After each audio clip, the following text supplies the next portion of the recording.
gracias. Pueden sentarse. Hoy, por supuesto, es el Día de los Padres, el Día de Papá.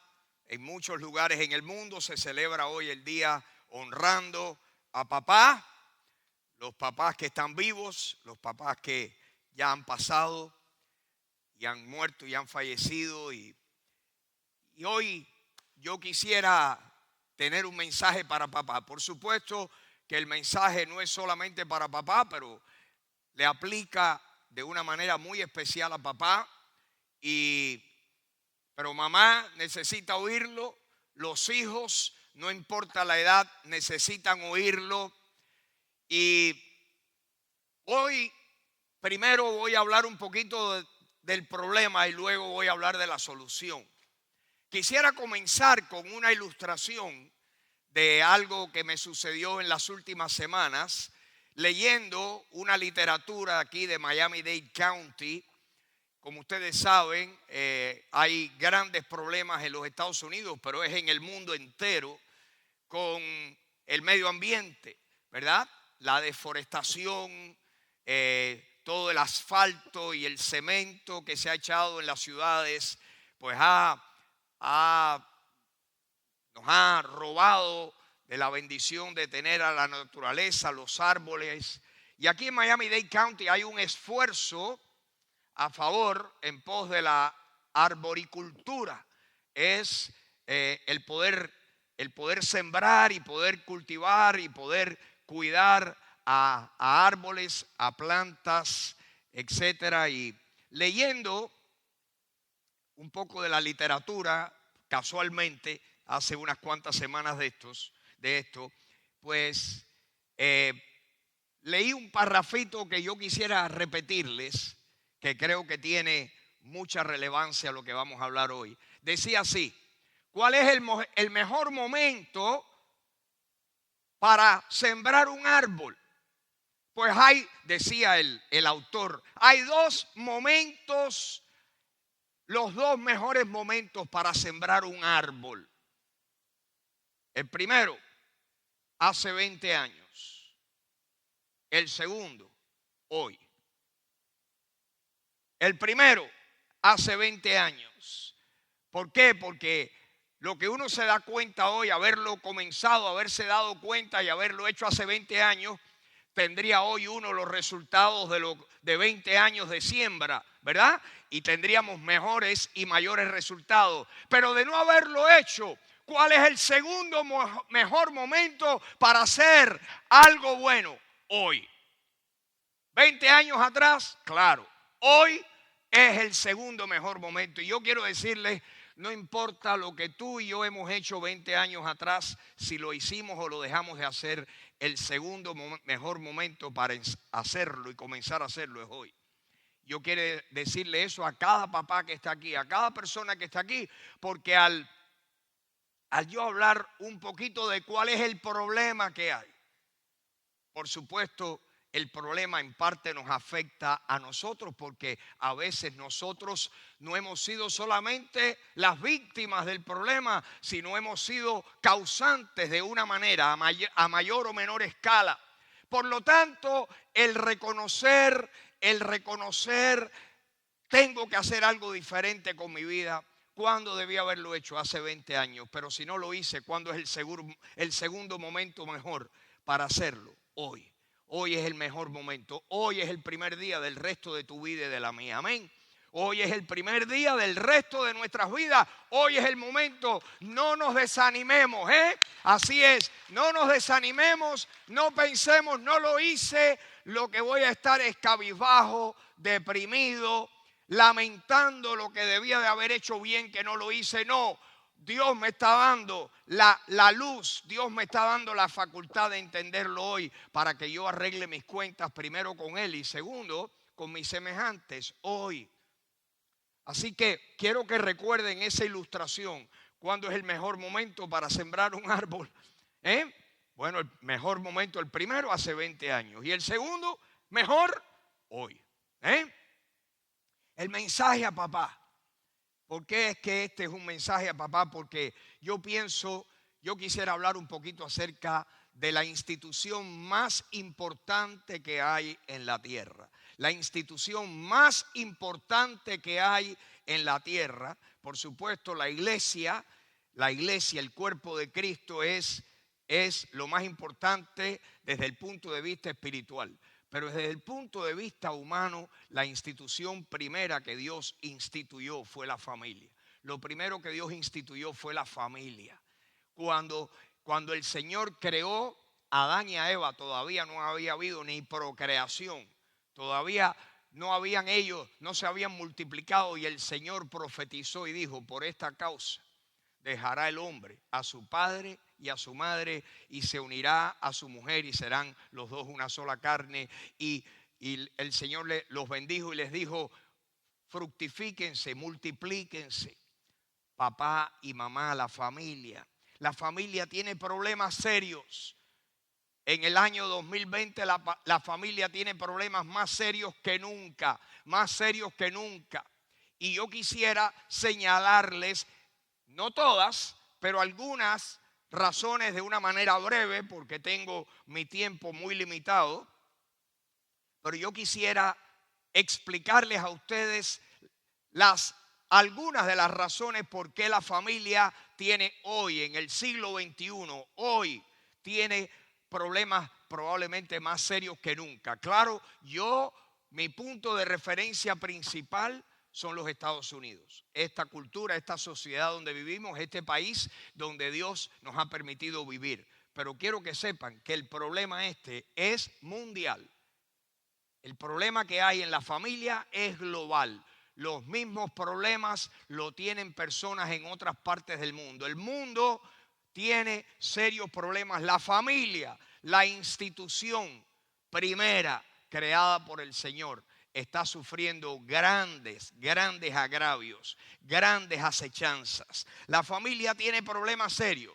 ¿Por qué? Primero es porque la cultura está totalmente rota. Nuestra cultura está totalmente rota.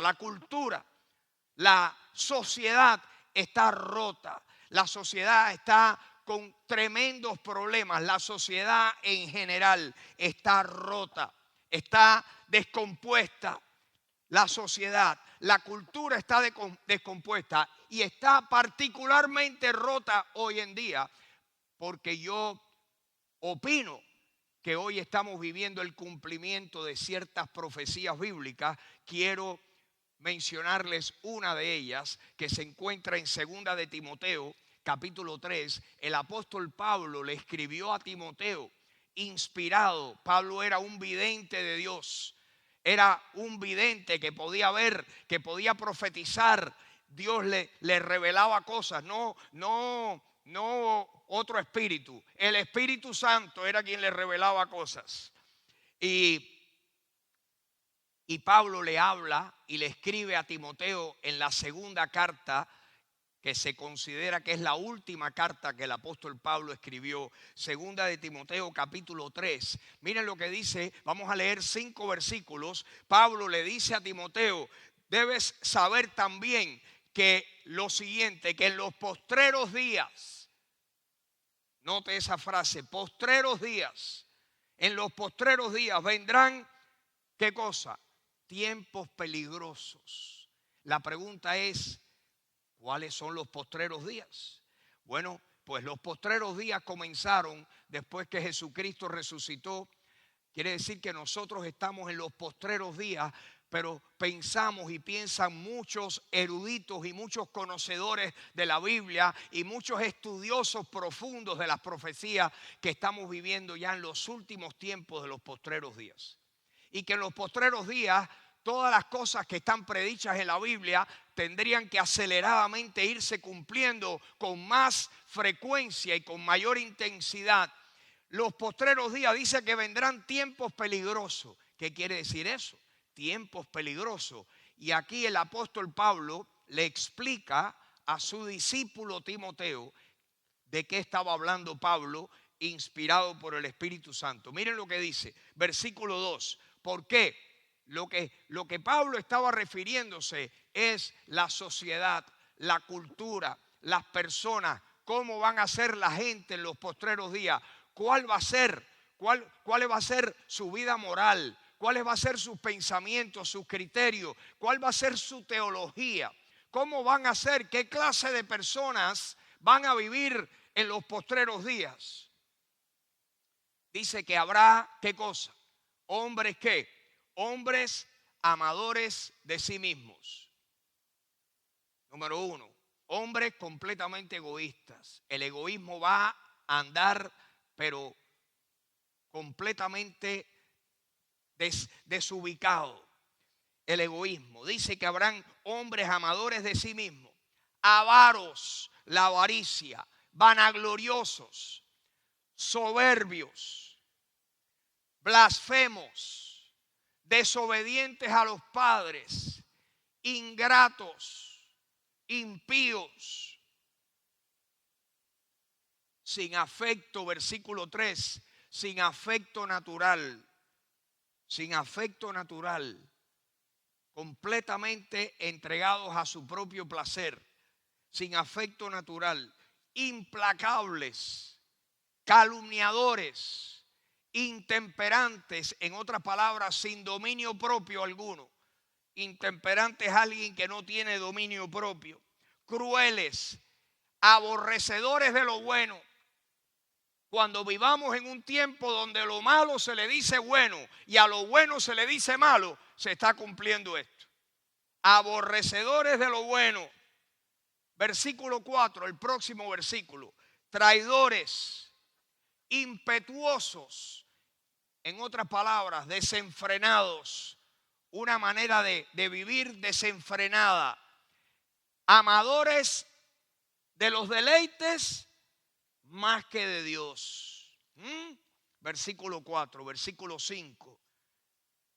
Que tendrán una apariencia de que son buenos. Una apariencia es una fachada, es una pinturita de leche mala ¿verdad? Para tapar, pero es una pintura que con dos buenas lluvias se fue la pintura. Dice que tendrán apariencia de piedad, pero negarán el poder, la eficacia. La verdadera piedad, el estar conectado con Dios, se muestra no en las palabras, no en la teoría, se muestra en la práctica. Dice que tienen apariencia los hombres en los postreros días. Tendrán apariencia de piedad. Aparentan y se llenan la boca para decir lo buenos que son, pero niegan el poder de la verdadera piedad. Ser piadoso es parecerse a Dios. Cuando una persona es piadosa, es una persona que tiene características que son características que tiene Dios. Cuando uno se parece a Dios en alguna característica de Dios, se puede decir esa persona en esta área de su vida es muy piadosa. Se parece a Dios. Y dice aquí que tienen apariencia de piedad, pero niegan el poder, porque la prueba está en los resultados, la prueba está en la conducta y no hay. En la conducta, ¿verdad? Sacan 0 en el examen. De la boca para afuera son, ¿verdad? Se llenan de grandes cosas, pero en el verdadero examen de la vida suspenden, ¿verdad? La prueba. La cultura está totalmente rota. Este pasaje, si de verdad estamos viviendo los postreros días, este pasaje nos revela, le dice Pablo a Timoteo, pero en realidad recuerden que la Biblia fue escrita para nosotros, para que Timoteo lo oyera y era el recipiente real en ese momento, pero la Biblia era para todos los tiempos. La Biblia, ¿verdad?, excede y sobrepasa todos los siglos, y era para nosotros que Dios quería enseñarnos y advertirnos que venían tiempos peligrosos.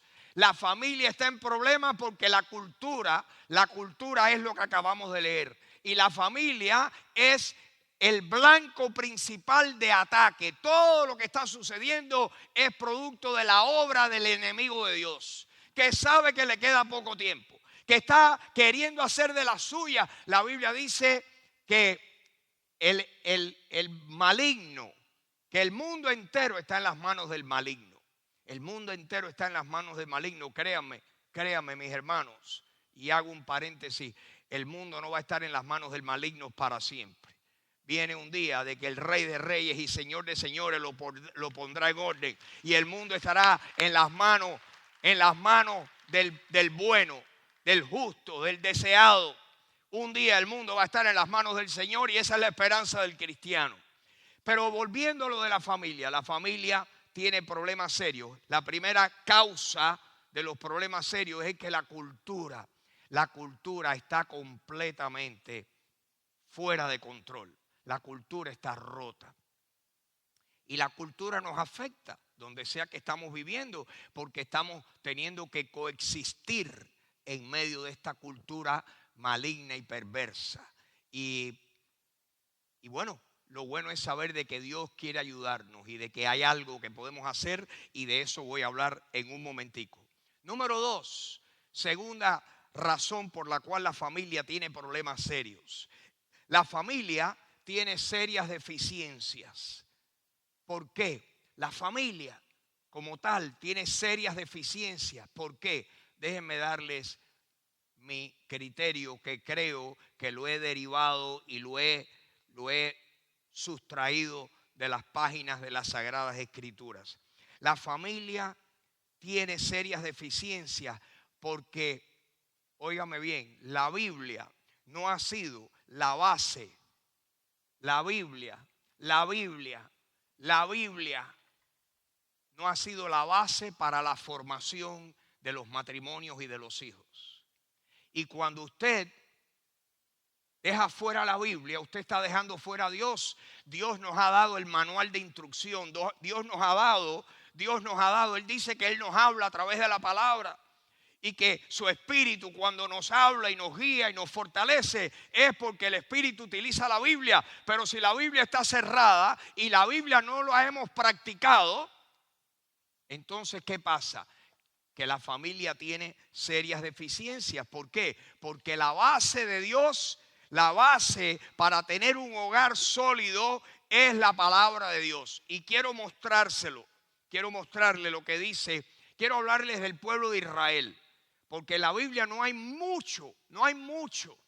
Hay un poquito de cosas que Dios le dice a la familia. Pero quiero hacer como referencia varios pasajes en el Antiguo Testamento para que ustedes vean cómo Dios le dijo. Acuérdense que los judíos vivieron por cientos de años ¿en dónde? Fueron esclavos ¿en qué nación? En la nación de Egipto. Fueron esclavos más de 400 años. Primero llegó José allí como un esclavo, y luego Dios utilizó a José para preservar la vida de sus hermanos y de toda la posteridad hebrea, los descendientes de Abraham. Pero con el tiempo los egipcios los hicieron esclavos y allí estuvieron sufriendo, ¿verdad? La bota de un amo cruel, severo. Dios los sacó de allí. Y cuando Dios los sacó y les dijo: yo les voy a dar a ustedes la tierra prometida. Y cuando salieron y estaban en camino a la tierra prometida, quiero que vean lo que dice.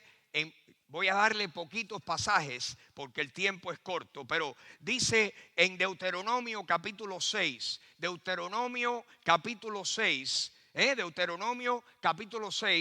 Y vamos a leer primero el versículo 1, el 2, y luego vamos a saltar para el 6 y para el 7. Estoy abreviando. Miren lo que Dios, estaban en camino hacia la tierra prometida, la tierra de Canaán, la tierra de los cananeos. Habían varias naciones, varios grupos, varias tribus étnicas que eran los ciudadanos y los habitantes de aquella tierra. Y Dios dijo: yo los voy a expulsar porque han sido sumamente corruptos y les voy a quitar la tierra que han tenido por cientos de años y te la voy a dar a ti, a los descendientes tuyos, Abraham.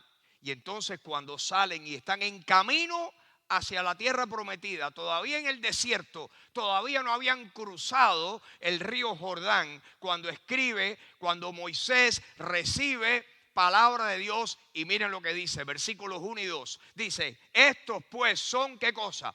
Los mandamientos, estatutos y decretos que Jehová vuestro Dios mandó que se les enseñara a ustedes.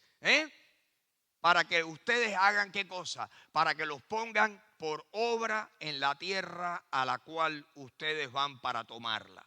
Dios les dice, les voy a dar estatutos, les voy a dar leyes, les voy a dar normas. El Antiguo Testamento, los primeros 5 libros de la Biblia, era la manera en que el pueblo necesitaba gobernarse una vez que estuvieran en la tierra prometida. Dios estaba ahí queriendo dirigirlos, y por medio de Moisés y de los sacerdotes y de los jueces del pueblo, Dios iba a instituir una teocracia. Una teocracia es cuando Dios es el que está gobernando. Y la teocracia era porque esos hombres recibían mensajes de Dios, recibían las leyes de Dios y utilizaban los primeros 5 libros de la Biblia como la guía para ellos gobernarse y ser un pueblo bendecido por Dios. Y aquí tenemos la evidencia. Versículo 2. ¿Qué tenían que hacer cuando entraran en la tierra prometida? La tierra que Dios les dijo, ustedes van a pasar el río Jordán para tomar posesión de la tierra. ¿Para qué? Para que ustedes teman a Jehová su Dios, guardando todos sus estatutos y sus mandamientos que yo te mando. Moisés, dile eso al pueblo. Tú, tu hijo, el hijo de tu hijo, todos los días de tu vida, para que tu vida, tus días sean prolongados y bendecidos. En otras palabras, las palabras de Dios eran ¿para qué? Para prolongarles la vida y las bendiciones al pueblo de Israel. Ahora, quiero que vean lo que dice el versículo 6 y 7. En el mismo capítulo 6. Versículo 6. Y Dios le dice, y estas palabras que yo te mando hoy, ¿estarán dónde? Estarán sobre tu corazón. ¿Qué quiere decir eso? Tienes que pensar en ellas, tienes que guardarlas en tu corazón, tienes que meditar en ellas, tienen que estar ahí, tienen que ser parte de tu fuero interno. No es media hora en la iglesia los domingos, las palabras de Dios deben estar ¿dónde? En nuestro corazón. ¿Cuánto? Si tu corazón no se va de vacaciones y tu corazón está dentro de tu pecho 24 horas al día, 7 días a la semana, Dios lo que está diciendo es, tú tienes que guardar la palabra de Dios en tu corazón. Dios le dice eso al pueblo de Israel. Miren lo que dice el próximo versículo, versículo 7. ¿Qué tenían que hacer los padres, los adultos? Las palabras de Dios, repetírsela ¿a quién? A tus hijos. Repítesela a tus hijos. ¿Qué más? Habla de ellas ¿cuándo? Cuando estés en la casa, cuando estés ¿dónde? Cuando estés fuera de la casa, cuando andes por el camino, cuando te acuestes, cuando te levantes, habla con tus hijos de la palabra. Habla con tus hijos de la palabra. En otras palabras, mis hermanos, esto es lo que significa lo que yo quería decir, ¿verdad?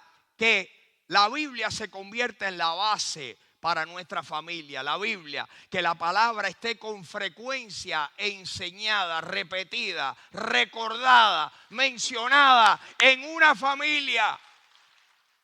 ¿Cuántas casas he ido yo que la Biblia, cuando uno entra al foyer, a la entradita, al vestíbulo, tienen ahí un estante, una Biblia abierta? Ya ustedes saben, la Biblia abierta. ¡Ay, qué bien! Sí, está abierta aquí para que limpie la atmósfera. Para que limpie, para que ahuyente cualquier cosa. No, la Biblia no es un vaso de agua. La Biblia es para leerla, creerla y practicarla. Tenerla abierta y no leerla y no practicarla es repetirla. Repítesela a quien dice aquí el versículo 7, a tus hijos. A tus hijos hablarás de ella cuando estés en tu casa, cuando salgas por el camino y andes en el automóvil. Aprovechar oportunidades para enseñarle la palabra a tus hijos. Recuerden que la base, el contexto de esto es repetírsela a nuestros hijos. Cuando eso no se ha hecho, ¿qué ha producido? Ha producido un vacío espiritual. No es que sean malas personas, gente buena, trabajadora, noble, de buen corazón, pero si alguien no nos ha enseñado desde muy pequeño a utilizar la Biblia como acabamos de leer, ¿qué va a pasar? Va a haber un vacío, primero en nuestras vidas, segundo en nuestro matrimonio, tercero en nuestros hijos. Amén. Que Dios nos libre de ese vacío. Dios quiere llenar el vacío. Pero si hay problemas en nuestra sociedad es porque hay un vacío. Lo hay en los Estados Unidos. En un tiempo no lo había. Esta ha sido la nación que ha tenido más cristianos que ninguna otra nación en el mundo, aparte de Inglaterra. Pero Inglaterra dejó de ser una nación con muchos cristianos hace muchos años, pero Estados Unidos de Norteamérica se convirtió en la nación de apoyo para el mundo entero, para evangelizar al mundo. Esta nación se convirtió en la nación donde más cristianos había. Donde quiera que usted va, cualquier pueblecito en los Estados Unidos, hay 20 iglesias, hay 10 iglesias. Un pueblecito, ¿cuántos habitantes hay? 940, no me digan. ¿Y cuántas iglesias? 8. 900 habitantes entre 8. O sea, ese es Estados Unidos. Ha sido la nación donde más se ha enseñado la palabra de Dios. Pero esta nación se ha alejado de la palabra.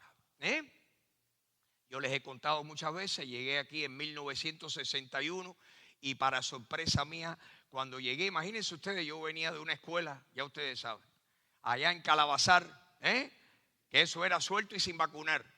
En Calabazar, y primero en una academia militar, que aquello era, allí aprendí todas las malas palabras en el vocabulario, en el diccionario, y luego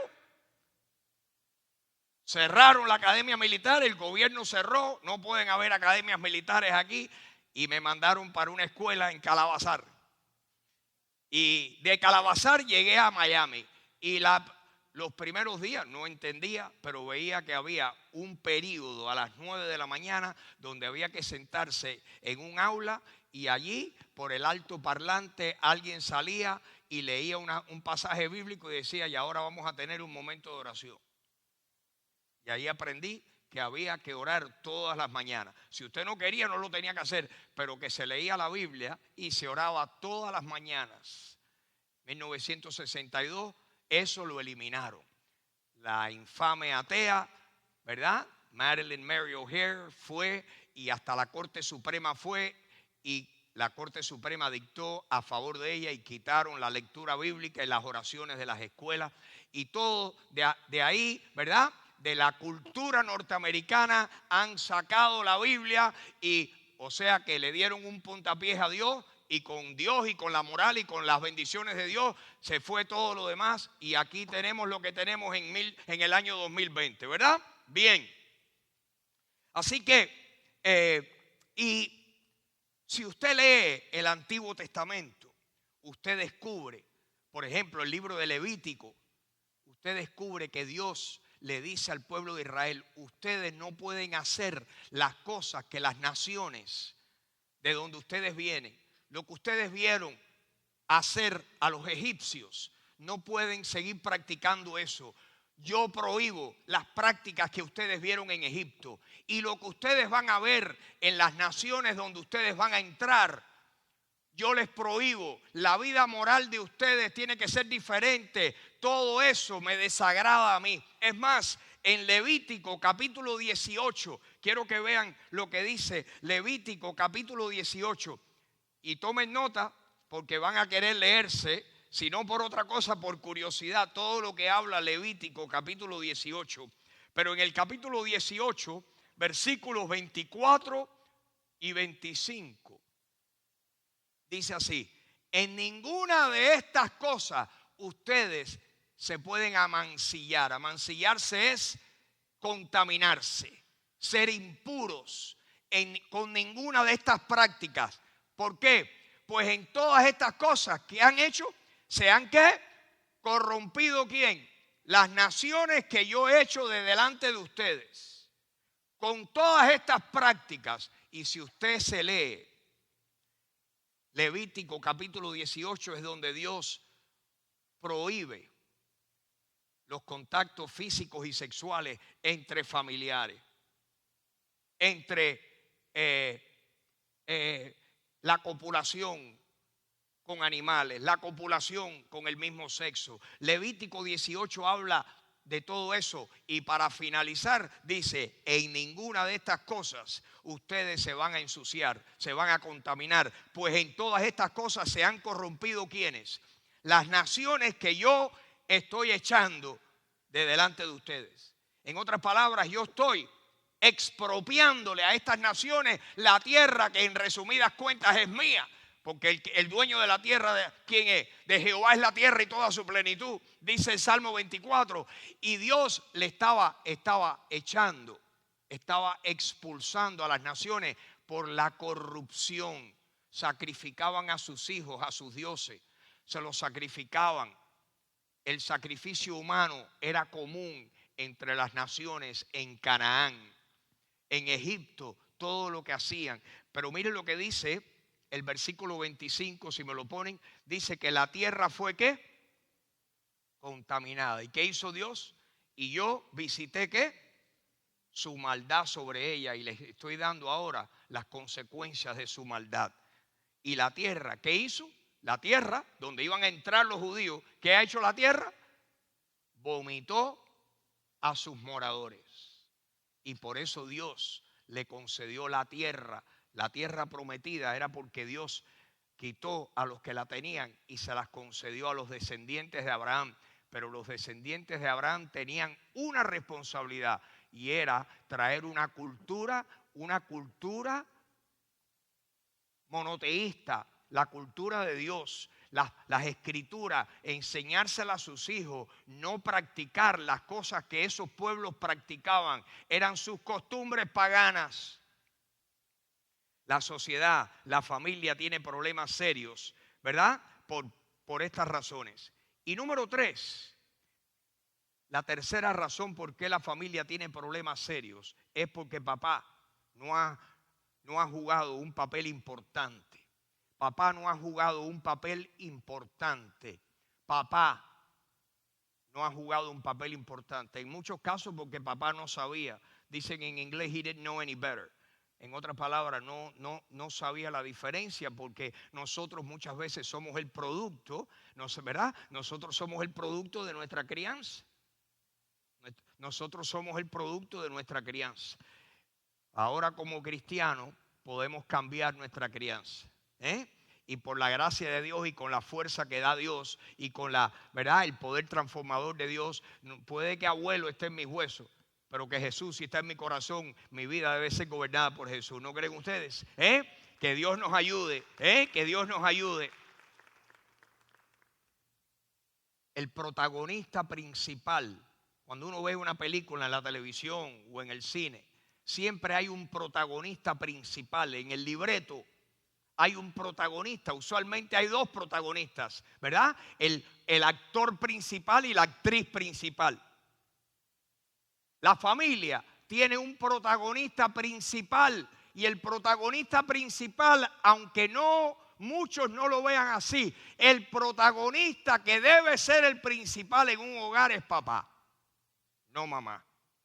Mamá es la actriz de apoyo y juega un papel importantísimo, pero el actor principal, la superestrella, debe ser papá. Debe ser papá.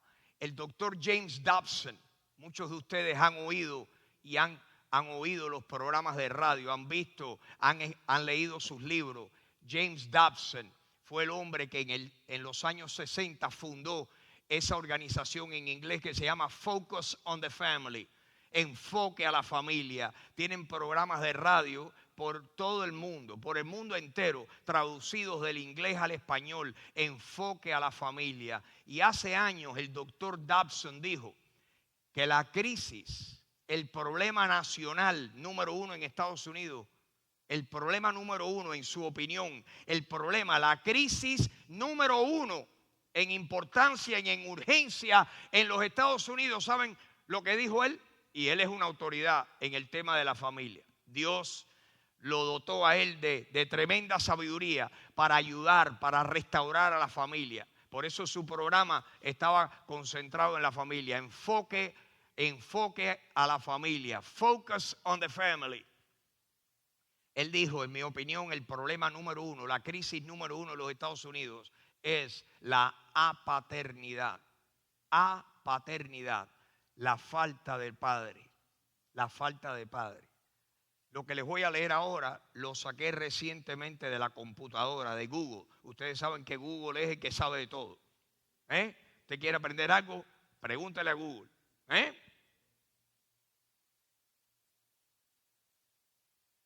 En este momento en los Estados Unidos, de todos los niños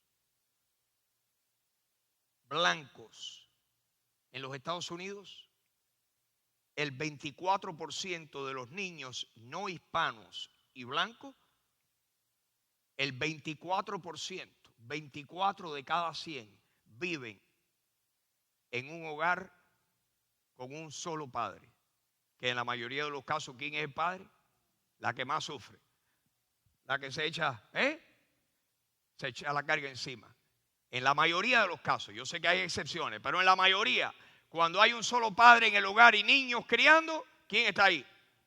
Falta papá. Quien está es mamá. El 24% de los niños no hispanos y blancos viven en los Estados Unidos ahora, en estos tiempos, en un hogar con un solo padre. Single parent home. ¿Cuántos niños hispanos en Estados Unidos viven en un hogar con un solo padre? Que ya les vuelvo a repetir, la mayoría de los casos es mamá. Niños hispanos en Estados Unidos en estos tiempos, 41%. 24 no hispanos y blancos, 41% hispanos. Quiere decir que todos los hispanos que hay en Estados Unidos, las estadísticas más recientes dicen que el 41% de los niños en los hogares de hispanos viven con un solo padre, single parent home. Los niños afroamericanos en Estados Unidos, 65% viven en un hogar donde hay un solo padre, single parent. 24, 41, que nos pica cerca, 65. Papá está haciendo tremenda falta. Hace rato. Porque los números, tristemente decirles, han ido aumentando. Entonces, por estas razones, la familia tiene problemas serios. La familia tiene problemas serios. Por lo tanto, quiero decirle algo a papá en unos minutos. Tu rol es importante. ¿Qué hace falta? Un papá cristiano. Papás cristianos. Un papá que haya recibido y conocido a Jesucristo es crucial para poder cumplir, para poder contrarrestar las deficiencias que hay. Número 2, un papá que ame al Señor y que está buscando de Él. Un papá que ame a Dios, no solamente que sea cristiano, sino que ame al Señor y esté buscando de Dios y esté practicando la Biblia en su vida primero y también con su familia. Amén. Que esté tratando de practicar la Biblia. Ahora, hay veces que nuestros hijos tienen su propio corazón y su propia personalidad y su propia vida y nosotros no podemos controlarlos por completo. Pero un hombre o una mujer que aman a Dios, tenemos nosotros un arma, una herramienta que no tiene más nadie, mis queridos hermanos. Es que cuando uno está cerca del Señor, uno tiene la bendición de poder orar y pedirle a Dios. Y que la oración cambia cosas. Que la oración, que Dios puede intervenir cuando el ser humano y cuando nuestra capacidad de cambiar las circunstancias no llegan hasta ahí. Dios tiene todas las opciones en sus manos y Dios dice que la oración cambia cosas. Que la oración cambia circunstancias. ¿Quién cree eso esta mañana? Orando por la intervención de Dios en la vida de nuestros hijos. Porque hay hijos que la cultura los ha afectado, la escuela los ha afectado, la cultura la televisión, la computadora. Y no es que papá o mamá sean malos, es que la cultura, como el virus, la cultura los ha infectado. Pero tenemos a un Dios que sana infecciones. Tenemos un Dios que sana enfermedades. Pero hace falta ponerse en serio en oración. ¿Qué quiere decir eso? Orar todos los días por nuestros hijos. Todos los días. Todos los días. Y decir todos los días, a tal hora voy a orar por mis hijos. Y con frecuencia voy a ayunar por ellos. Hay personas que ayunan por sus hijos, que ayunan por los esposos y las esposas de sus hijos años antes que se casen. Díganme, ¿no vendrá eso? No vendrá la vida, no vendrán cosas para la vida de esa persona, ¿verdad? Con un tremendo, con un ímpetu, con una tremenda velocidad, con un viento de parte de Dios. Necesitamos hacer eso. ¿Cuándo debíamos de haberlo hecho? Hace 20 años. ¿Pero cuándo es el segundo mejor momento? Hoy. Empezar hoy y decir que cada uno de nosotros diga a tal hora, todos los días, todos los días. Porque cuando uno no ora por sus hijos, ¿qué excusa podemos tener? ¿Que estamos demasiado ocupados? Tú estás loco y estás ciego si tú estás demasiado ocupado para orar todos los días un tiempo por tus hijos. Necesitamos orar, necesitamos ser intensos y específicos y deliberados en nuestras oraciones por nuestros hijos. ¿Por qué? Porque la oración es el músculo que mueve el brazo de la omnipotencia. Amén. La oración es el músculo que mueve el brazo de la omnipotencia. Orar por la intervención de Dios. Si ustedes leen Josué capítulo 24, y voy a terminar con esto, en Josué capítulo 24, Josué es el hombre, Moisés muere del lado oriental del río Jordán, y Dios dice: ahora el que va a introducir a mi pueblo a la tierra prometida va a ser Josué. Y Josué se pasa años batallando y conquistando naciones para Dios, y al terminar de su vida, le voy a leer lo que Josué dice en el capítulo 24. Esto es lo que hace falta, hombres que hagan esto, hombres que hagan esto. Josué 24, le voy a leer unos versículos que al final de su vida Josué le dice al pueblo de Israel: ahora pues teman, pueblo, estoy ya terminando mi vida, ya soy un anciano, teman a Dios y sírvanle con integridad y en verdad, y quiten de entre ustedes los dioses a los cuales sirvieron sus padres al otro lado del río y en Egipto, y sirvan a Jehová. Y si les parece mal servir a Jehová, escojan hoy a quién van a servir. Decídanse si van a servir a los dioses a quienes sirvieron los padres de ustedes cuando estaban al otro lado del río, o a los dioses de los amorreos en cuya tierra ustedes habitan. Pero yo y mi casa serviremos a Jehová. Yo y mi casa. Josué estaba ofreciendo el liderazgo, que su familia, él les estaba diciendo a todos sus compatriotas: ustedes tienen que decidir, porque todavía están aquí, han visto la mano de Dios y todavía de verdad no se han limpiado y no están devotos a Dios como debían estarlo. Pues óiganme, decídanse. Pero quiero decirles una cosa: yo no sé lo que ustedes van a hacer, pero sí les aseguro una cosa: yo y mi casa serviremos a Jehová. Amén. Que Dios nos ayude. Que Dios nos ayude a tener esa actitud. ¿Cuándo debíamos haberla tenido? Hace 20 años. Pero el segundo momento para tenerla, hoy. Hoy es el primer día del resto de nuestras vidas. Hoy es que podemos cambiar y tenemos que hacernos los mejores amigos de nuestros hijos.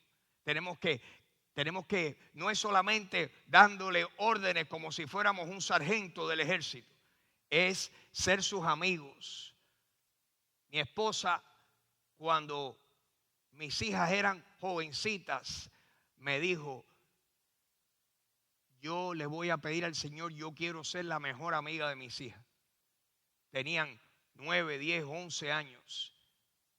Ahora le escriben en el Día de las Madres y le dicen: mamá, tú eres mi mejor amiga. Wow, eso no vino de gratis. Eso fue Que Dios nos ayude a hacer muchas cosas y decir, por la gracia de Dios, yo y mi casa serviremos a Jehová. Amén. ¿Qué podemos cambiar? No lo podemos cambiar todo, pero algo podemos cambiar. ¿Cuándo? Hoy. Hoy. No dejes para mañana lo que puedes hacer hoy. Hoy es el primer día de nuestras vidas. Yo hubiera querido saber eso. Si yo llego a saber esto hace 15 años, no lo sabía. Pero Dios quiere que tú hagas algo con lo que sabes hoy. ¿Qué vas a hacer con lo de hoy? Amén. Pónganse de pie y vamos a orar. Padre Celestial, esta mañana, Señor, te encomendamos a cada papá que está al alcance de mis palabras, al alcance de mi voz. Señor, te pido, Señor, empieza conmigo. Dame pasión y fervor por ti. Ayúdame, Señor, a poder estar al rojo vivo para ti. Ayúdame a amarte con todo mi corazón, con toda mi alma, con toda mi mente, con toda mi fuerza. Ayúdame y ayuda a mis hermanos padres, los que están aquí en la casa y los que están en sus casas. Señor, ayúdanos. Te pido que hagas eso con todos esos padres jóvenes que están en la roca. Entre ellos, Señor, los que están ahí esta mañana oyendo, que están mis yernos ahí, que están los padres de mis nietos, Señor, tócales el corazón, que te amen de todo corazón. Y que hagas lo mismo con todos esos padres de familias jóvenes, Señor. Y Señor, ayúdanos si hay alguno entre nosotros que todavía no ha recibido a Jesucristo como su Salvador personal, que lo haga hoy, que venga a ti, Señor, porque tener a Cristo es lo más importante en nuestras vidas. Ese es el comienzo de grandes cosas en nuestras vidas. Señor, convence personas, los que no están convencidos todavía, de que Jesucristo es el Hijo de Dios y que vino y dio su vida y murió y resucitó para que todo aquel que en Él cree no se pierda, mas tenga vida eterna. Convéncelos. Gracias por esta mañana. Te pedimos todo esto en el nombre de Jesús. Amén. Gracias, mis hermanos, por estar aquí. Gracias a los que han estado en sintonía. Que Dios les bendiga y les guarde. El miércoles por la noche, a las 8 de la noche, estudiando el libro de Filipenses. Que tengan un bello día. Que Dios les bendiga.